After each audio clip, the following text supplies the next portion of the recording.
Hey guys, welcome back to more Persona 4. Nanako is revived. Namatame's It's no not the true use, killer, man. but We need can't to find him. And we also No need luck to for find me Teddy. either. I didn't sense anything over there. The fog's so dense it might be affecting my readings. I wish I could do better. I'm sorry. You better be sorry. We need to find Teddy. He's a cute little teddy bear. That Ted. Don't tell me he really went back to his world this time. We told him over and over that he could stay here. You recall the mysterious dream you had last night. This may be a time for contemplation rather than action. That is what Igor said, but he'll be back for sure. No use getting worked up. Let's think about this. I guess that's all we can do right now. Because it's time for contemplation rather than action. So let's think about it. He plays dumb a lot, but he's attached to us deep down. He wouldn't disappear without saying anything, right? I'm worried for Teddy myself, but let's trust in him and await his return. Right now we must concentrate on the case. It won't be long before Namatame is transferred to another location. We must hurry, or we will miss our only chance to get his perspective on this. You know, I've been thinking about the case since, but something just doesn't seem right. Let's quickly review the facts. Of all the victims, only 2 were killed, Miss Yamano the announcer and Saki-san. From the documents we found in the car, we know Namatame had some sort of dealings with them. After that, there were multiple attempted murders in which we were targeted. It was only when he took Nanako-chan that we caught him in the act, identifying his modus operandi in the process. When I hear you put it like that, sounds like the dude's guilty. As a result of Namatame's arrest, the police admitted that Mitsuo Kubo was a mere copycat killer. Back up to yesterday. Remember when you said Namatame didn't have a motive to kill the announcer? That's what's bothering me. Right. Either he's completely nuts, or we're misunderstanding something. I think the latter. You lost me. She's trying to say that if Namatame is sane, then there may be facts in the case we don't know about yet. Sane or insane? Sounds like a play I saw before. When he talks about saving people, what does that actually mean? I don't think there's any doubt that it includes kidnapping people and throwing them into the TV. Could he mean saving them through death? He did call himself a savior, and said that the other side is a wonderful world. When you save somebody by killing them, that is a huge oxymoron. So they'll be saved if they die? What a bunch of crap! The bastard should have gone and saved himself! What do you think, Senpai? Maybe it was him. There's something else. If you think about it normally, it's gotta be him. But there ain't nothing normal about that world anyways. There's something I've been wondering about for a while. When we first encountered him, he said, "You're the ones I saved. Don't worry, I'll save this girl too." So, if he saves people by killing them, did he save us too? Wouldn't he actually have failed to save us? That's true. You raise a good point. If he thinks that salvation comes only through death, his words to us make no sense. And another thing, the Namatame who appeared on the Midnight Channel said he failed to save Nanako-chan. Well, maybe he really was trying to save the victims by putting them inside the TV. Come on, don't get all quiet like that. You guys know I just say the first dumb thing that pops into my head. The possibility that he truly intended to save us. But he's still the one who threw in Saki-senpai and that announcer, right? Sure, we haven't nailed down his motives, but that doesn't change the fact that he killed them. Or what? You think someone else was involved? What makes you think so? The possibility of a culprit besides Namatame. Could there be something that proves this possibility? Namatame's diary, the copycat murderer, the warning letter, Misuzu Hiragi's alibi. Huh. Let's say the warning letter. Warning letter? Oh yeah! Whatever happened to that thing? If Namatame's the killer, he must have been the one who wrote it, right? Let's review them. You recall that the first warning letter said, "Don't rescue anymore." And the second one said, "If you don't stop this time, someone close will be put in and killed." Yes, that's right. Isn't that kinda odd? Would someone who thinks he's saving people by killing them write stuff like, "Don't rescue or kill"? Yeah, and the "will be put in and killed" part doesn't make sense either. If the killer was writing it, wouldn't it be more like, "I'll put in and kill"? Hey, could this mean... Namatame wrote it wrong. The letter wasn't for me. Namatame didn't write it. Yeah. It's almost like someone else wrote this letter. No, you don't say, Chie, you don't say. But only the killer would write such a letter and deliver it to Dojima-san's house, right? If someone else wrote it, that could only mean... Dear God. Since this is such an unusual case, I was absolutely convinced that other than the Kubo incident, there was one culprit.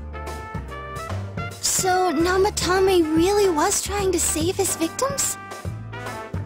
Everything is exactly the opposite of what it first seemed. In Namatame's parlance, failing would have been the first two cases when the victims died. If he had used his method twice and failed both times, he would hardly have continued using the TV. And yet he did. It all seems to suggest that someone else wrote this warning letter while observing the entire case. Someone else? Then... it wasn't Namatame that killed Saki-senpai and the announcer? We can't say for certain yet. We urgently need to speak with Namatame face to face. Hell yeah, we do. You all work together to take another step toward the truth. Oh! I didn't know when it was gonna come. Rank 2 of the Seekers of Truth. Yeah, baby. The Seekers of Truth social link has reached level 2. Your power to create personas of the Judgment Arcana has grown. Yippee! How though?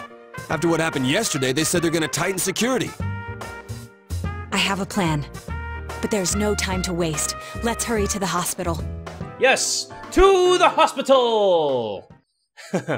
Man, we are like Scooby-Doo and the gang. Only we're cooler, and we're Japanese. And there's no dog, it's a bear. Hey, that's this actually place a kid is off in a limits. suit. I'm a consultant with the police. I'd like a few words with Namatame-san. May I go in? This is Unit 252, requesting confirmation on an ID. Name of Naoto Shirogane. Huh? Ah, understood. I see. Nice. Well, you're on the list. I can give you a few minutes, but I'll have to record your conversation with him for security purposes. Not that I expect you'll get anything coherent out of the guy. He's been spouting nothing but gibberish. I'd like him to accompany me as well. Yeah, you gonna He let me has in, no copper? identification, but this is an emergency situation, and he's here in Detective Dojima's stead. Huh? Detective Dojima sent him? I wasn't informed of this. Well, you're informed of it now, policeman on guard. I'll vouch for his identity. I'm Ziku, motherfucker. Well, I guess it's better than dealing with the man himself. We have our hands full with the transport procedures, so the last thing we need is Detective Dojima running wild. Detective Adachi is busy somewhere too. This is Unit 252. Huh? I see. Has something happened? There's something about a suspicious object out in the lobby. Ah, well then, this works out nicely. You should back up your colleagues downstairs. We'll keep watch over Namatame-san. Yeah, just let the policeman go downstairs while two high school kids go in there with the convicted killer that's A disturbance guilty in a or not hospital guilty lobby, yet. after all. It sounds serious. If anything happens, hit the nurse call button.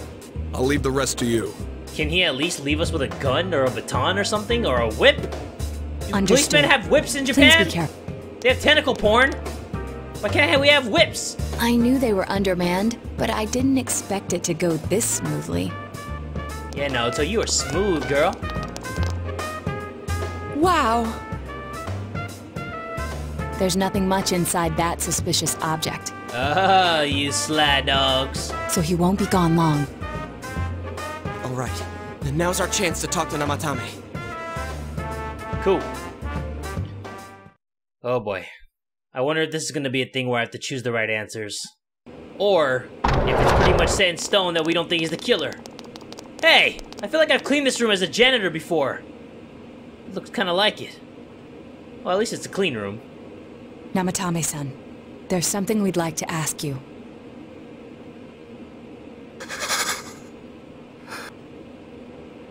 It's tempting to think that you were the culprit behind this entire case. And to be honest, there are many in this town who hope you are. But we are here to learn the truth. So please, answer our questions. Huh? It seems that he understands what you're saying. What should you ask him? Who'd you throw in first? Did you kill those two girls? Is saving killing people? Man. Did you kill those two girls? Is saving killing people?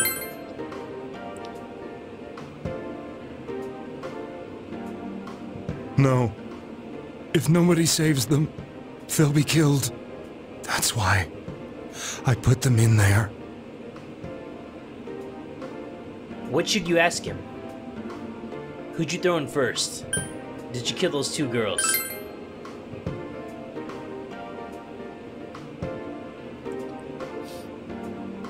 They were killed. I couldn't save them. Who'd you throw in first?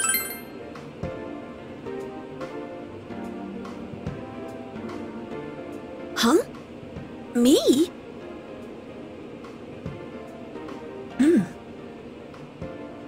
Then tell me if my estimation is correct so far. After discovering the Yamano and Konishi incidents, you realized an appearance on the Midnight Channel meant certain death.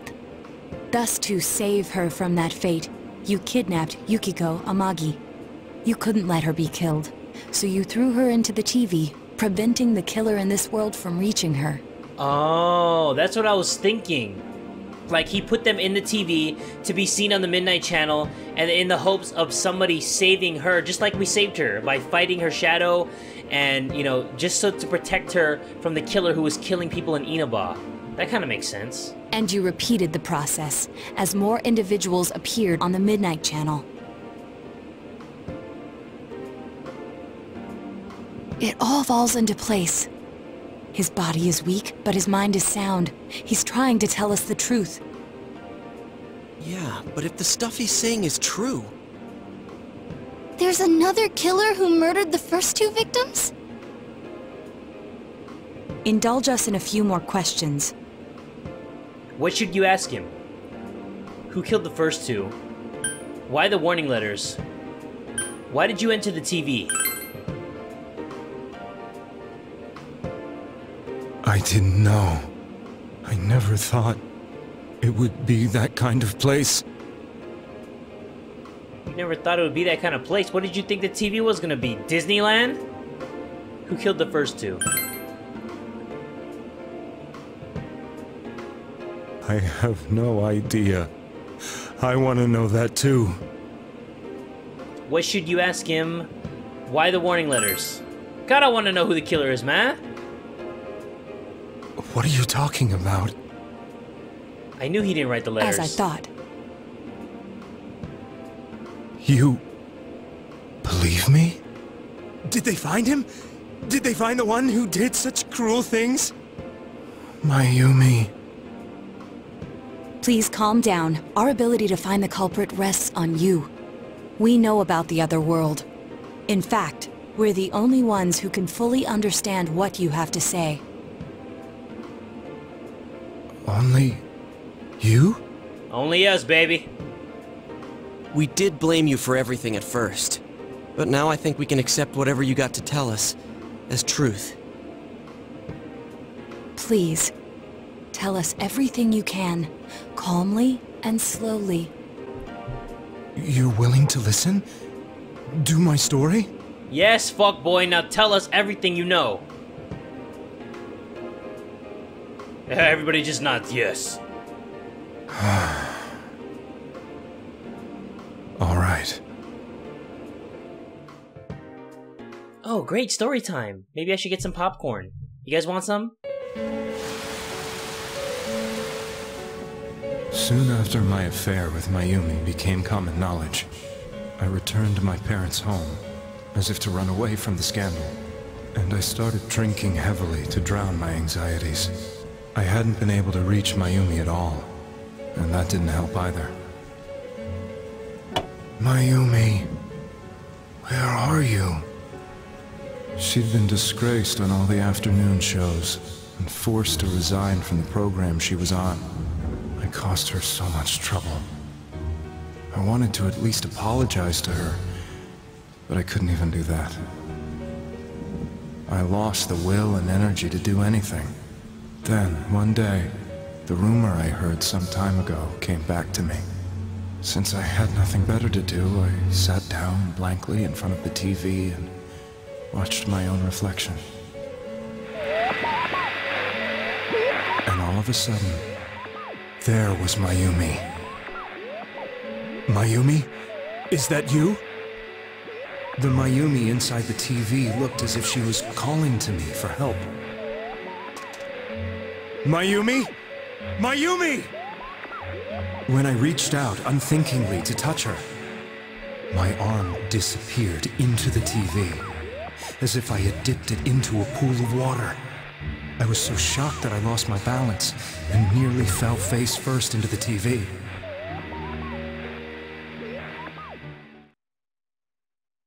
Huh. I was so scared. I couldn't understand what just happened. I thought maybe I'd gone insane. In the end, I decided to think of it as just a dream, and I went back to the city the next day after finishing work. The next afternoon when I got to work, I was fired on the spot, as I expected. That wasn't what broke me, though. It was Mayumi being found dead. And not just that, but it had happened in my hometown. Namatame is casting his eyes downward painfully. I was dumbstruck. But later on, I remember the image of Mayumi I'd seen that night. Was it not a dream? Could it really have been an SOS from Mayumi? I hadn't touched another TV because the first time was so terrifying, but I decided to try it again. And I confirmed that none of it was a dream. So that image, was it something Mayumi showed me, calling for help? Man, I know this guy is trying to be on a serious tone right now, but I really like his voice. I could imagine this guy reading me a bedtime story. I like his voice a lot. That's how I felt. And eventually, you learned of the Midnight Channel. I remembered that when Mayumi was alive, she was chasing a rumor about some bizarre TV program. I'd heard about it before, but I thought it was just an urban legend. But then Mayumi appeared on it, and later turned up dead. The more I thought about it, the harder it became to believe that the two events were unrelated. Soon after that, I came back to Inaba to answer the police's questions. But then, who threw Mayumi into the TV? I'd lost my job, and I wanted to know the truth of Mayumi's death for myself. If he's the one throwing people into the TV, then who threw Mayumi into the TV? Or maybe I'm just misunderstanding it and I need to understand it more. Let me shut up now. Then, on another rainy night, someone else appeared on the Midnight Channel. It was a girl. She looked like she was calling for help, just like Mayumi. The first thing that came into my mind was, maybe this girl will be the next to die. And that was Saki-senpai. I'd been following all the news about Mayumi, so I noticed right away that she was the girl who found Mayumi's body. And if my hunch was right, she'd be the next victim. I didn't want her to die the way Mayumi did, so I desperately kept watching. I was consumed with the idea of rescuing her. Then, little by little, her image on the screen came into sharper focus. It became sharper? How did you find out it was her? After I came back, my father couldn't bear to see me in such low spirits, and gave me a job with the family business. I met that girl when I delivered a package to the liquor store.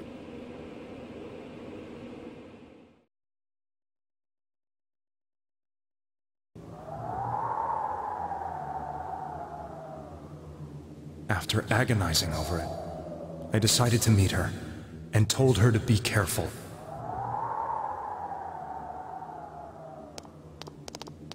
And then she said, "Yeah, right, bastard, But get that away same from me." night, on the TV,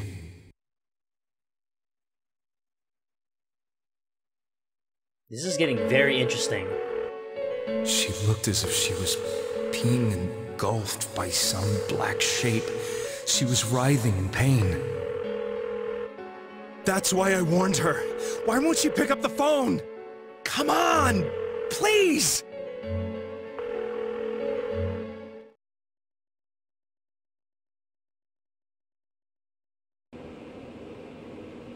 The next day, they found her dead. I knew she was gonna be murdered, but I couldn't save her. I blamed myself, thinking there must have been something I could have done. There was no one who depended on me. Nobody at work, not even my wife. Mayumi was the only one who accepted me for who I was. But she was murdered, and the same person killed another girl. I was beside myself. I couldn't forgive myself for doing nothing. You really did love Miss Yamano. He loved that big old Yes. booty. From the bottom of my heart. Before I was married, my wife made it big in show business. I was happy for her, but it put a strain on our relationship. I think I can kinda relate. It was around that time when I met Mayumi. She was interviewing our candidate for the next election. She was a big-name announcer, but she only worked with local stations, and her attitude towards work was similar to mine. We both came from Inaba, so she was easy to talk to. I knew it was wrong, but I couldn't help getting intimate with her. She gave meaning to my life. Soon after Saki-san was found dead, yet another girl appeared on TV.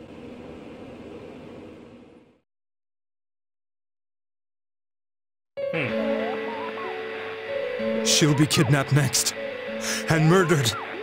I can't let her end up like Mayumi and that other girl. This time, I'm gonna do something. My opponent was a murderer who left no clues to his identity. I thought hard about what I could do to protect her from someone like that. I'll never convince her. If she gets suspicious and they arrest me, we'll save her then. The girl inside the TV looked as if she was smiling at me. And that's when it hit me. I apparently had the power to go through the TV screen to the other side. Then, what if I put her into the TV and give her shelter there before the killer gets her? What are you trying to tell me? That it's safe over there? Is that it? The girl inside the TV seemed to smile at me again. And I thought, no matter what kind of place it might be, it's better than being slaughtered. Once things calmed down, I could just let her out again. If she's inside the TV, there's no way they can find her. It felt as if everything was starting to come together in my mind. Could it be that Mayumi gave me that power to prevent any more victims from meeting her fate? Was it my mission to save people? But there was a big problem. If I explained the situation to the victim, they wouldn't understand. I had already tried that and failed miserably. It seemed the only thing I could do was to take them away. If that was my mission, I'd just have to do it. Or so I thought. Mayumi, please lend me your strength. I think I'm starting to understand the whole TV world concept now. What I said from like 5 minutes ago, just forget I said that. So, since you thought people who appeared on the Midnight Channel would be killed, you kidnapped us in order to save us. Mission? Give me a break. You never stopped and wondered about any of this? I thought I was the only one who could help them. I did call the police, but they didn't believe me. I knew the area well, thanks to my job. I had a large truck, and I could move around without suspicion. I thought my job as a delivery man would be the perfect cover for my mission. I thought no one else could do it. But are you telling me that I wasn't saving them? If a person is still within the TV world when the fog appears here, they will die.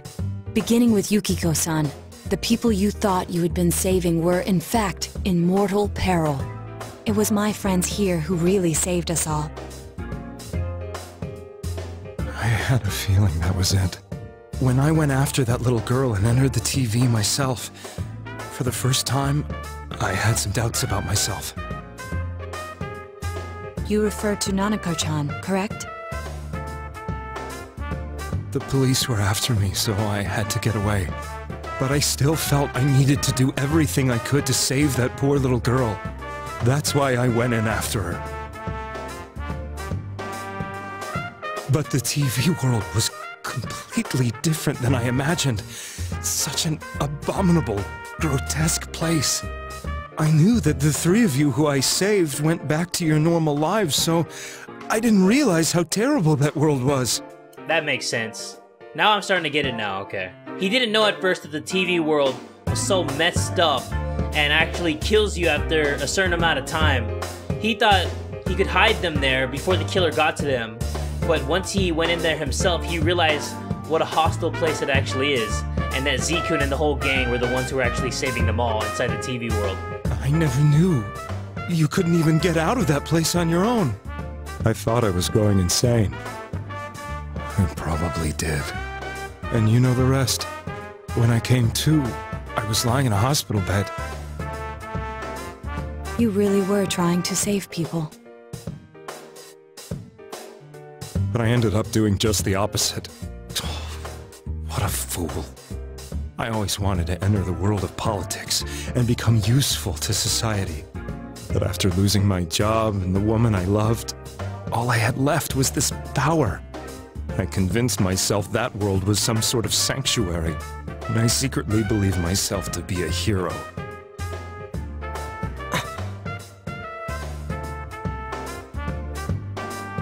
I never doubted what I saw on TV, and believed everything was as I wanted it to be. I didn't think for myself at all. That's why I couldn't protect them. I'm to blame for all of this. Yeah, you are, you dumbass!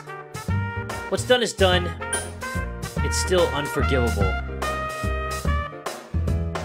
It is. Yes, I agree.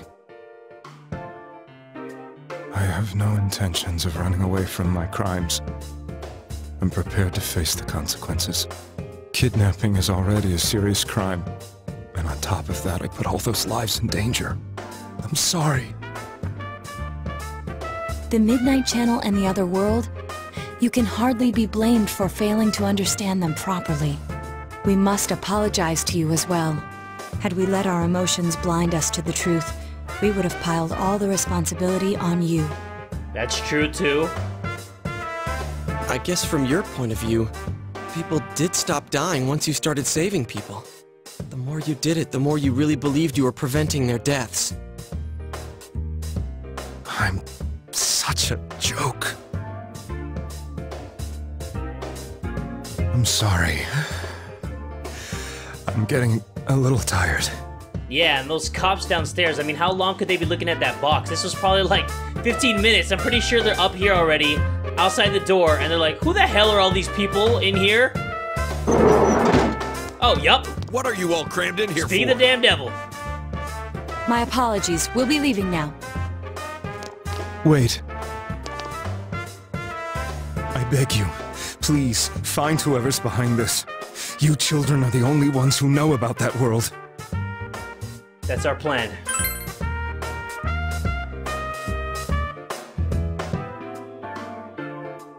It's all clear now. He never committed any murders.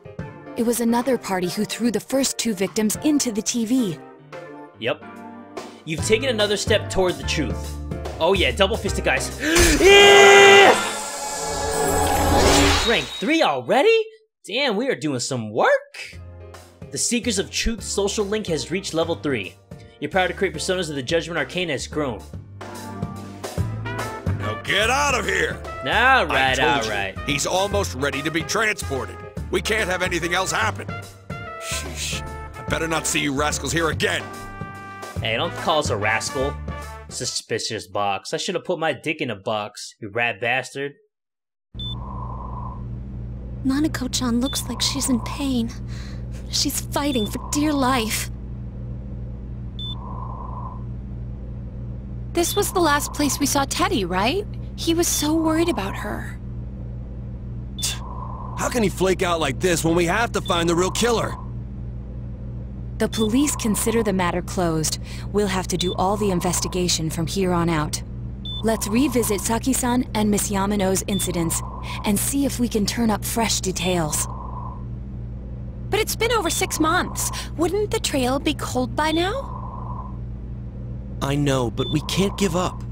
We're the only ones who understand what's really going on. And you never know. People might remember some things now because they've had so much time to think about it. Let's split up and talk to people all over town tomorrow. We'll meet up in the evening to discuss our findings. I hope we can find out something about Teddy, too. Yeah, where is Teddy? Where's that baby girl? Tomorrow, you'll all be going out to talk to people in town. Will this finally help uncover the information that will lead you to the true culprit? You decide to go home early today and get some rest.